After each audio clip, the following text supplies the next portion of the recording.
I think All right, so we've got considering a trade. There's no doubt about it. Is this the last pick of round one. Another club has gone, well, OK, there's someone here that I want, and I can't wait till tomorrow. I want to do it now. We believe it could be, we think it's North Melbourne. North Melbourne, yep.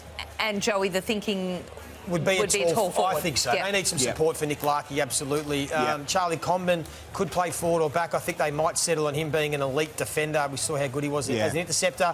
But if they could get one of the Whitlock boys or Shanahan, I think they'd be pretty pumped. It's just, pick 27, are they prepared to give up their future one? I mean, that's a lot. Their future one pick next year could still be a top 5 pick. Yeah. So this is now the opportunity for Richmond. If Richmond can walk away from tonight with the hand they've got and get North Melbourne's future one, I'm not sure what it looks like where they have to do some other pick swaps, but this is what we potentially thought could happen at the start of the night, where the Tigers could really not only get this year but also get themselves in a strong position for next year's draft.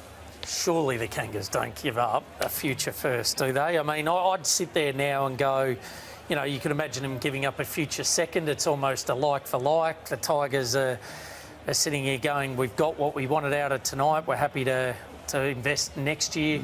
But, geez, I'd be absolutely astounded if the Kangaroos are going to give up a first-round pick. Well, it gets back to where they'd have one of these boys on the board. If they've got them up in their top 10 or 12, they'd be debating, well, gee, he's well worth it from our point of view. We had him very, very high up. So that's how clubs see things differently. And at some point there's no doubt they need support. Yeah, and at some point they've got to start to accelerate this rebuild. So, they could hold on to their picks for next year, but then you're 12 months down the track, and maybe they're saying, hey, we need to get a key forward in to support Nick Larkey that, you know, hopefully in 3 years is really a part of the finals push. And if they do rate one of those key forwards high on the board, then maybe you just do it. And it is a big risk, I get it, Mick, but sometimes you've got to be bold with these strategies, and that's what they're discussing right now, I'm sure. And back that they're going to climb up the ladder a bit, and that first-round pick won't be outside the top 10 would be ideal for them. And a bit further down. And with academies and all those sorts of things, so it looks like the trade is done. We'll find out exactly what it is, but North Melbourne will get the last pick, so they have given their future one, but have got back pick 20, the future 2. So they've swapped the future 1 for a future 2, is that right?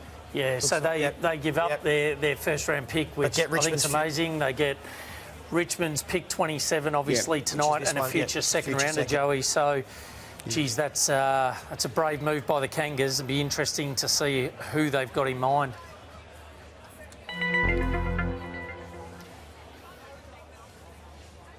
Richmond have traded pick 27 with North Melbourne. North Melbourne is now on the clock.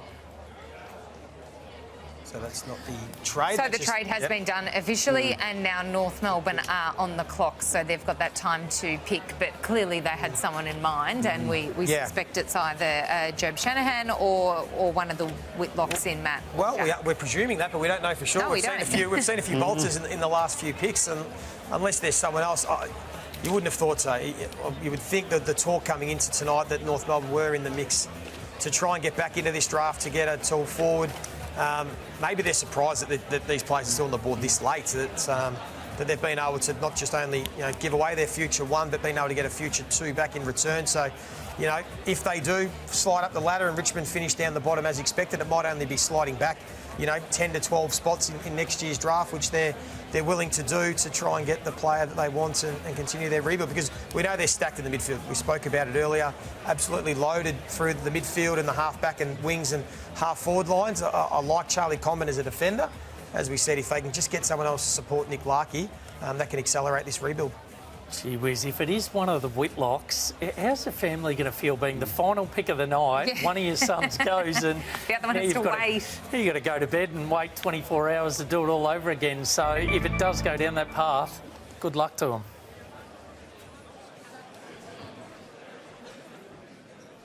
With pick 27, North Melbourne select Matt Whitlock from the Murray Bush Rangers and the Shepparton Football Netball Club.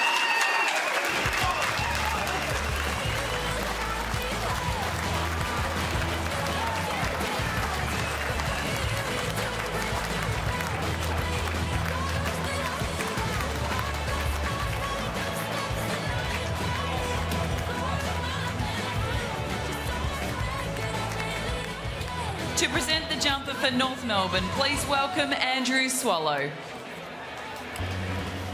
So big emotions there for the Whitlock family. Matt Whitlock taken a pick 27 to North Melbourne after they traded with Richmond.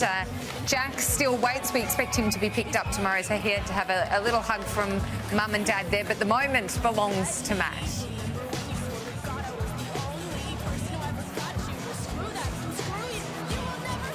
Holds the jumper up there. Fantastic, and Matt's listed there as a key forward, but crucially, he can swing back.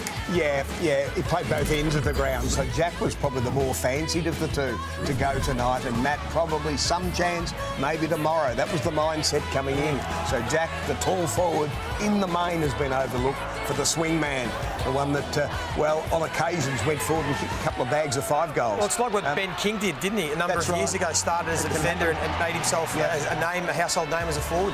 Yep, he's 198 centimetres, so look, he's 6'6", this boy, and runs like a wingman, you know, so he's a very gifted athlete, still unfolding. I was wrapped in their development this year, those two boys, and, well, quite amazed to see them there in the mid-20s. All right, that's Jack there, we can see on screen. Dicko has tracked down Matt. Dicko, he must be incredibly happy. Oh, he's very happy, Matt, but he's also shedding a little tear as well. Your brother Jack, he's going to have to wait another 24 hours, but it's a hard watch, isn't it, Matt? You're sitting here with your family and finally the last pick of the night and it's you. No, it's unreal. Yeah, I'm just glad it's done.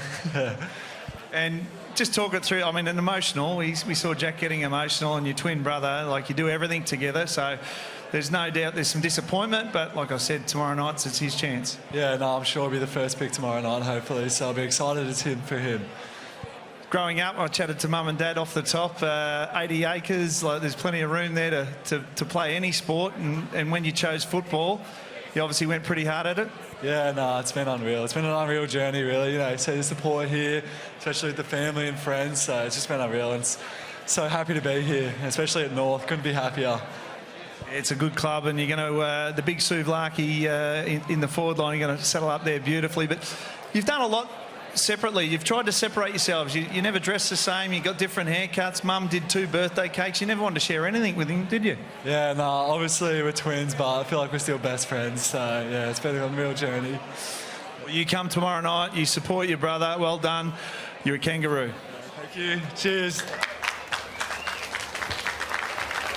Awesome stuff. Congratulations to Matt Whitlock, who heads to the North Melbourne Football Club, and he's just catching his breath. Such an emotional night for these young men, and such pressure and stress going in, and we'll wait. I'm sure Jack will be picked up nice and early on night 2. Of course, we'll be here on Fox Footy with that all unfolding.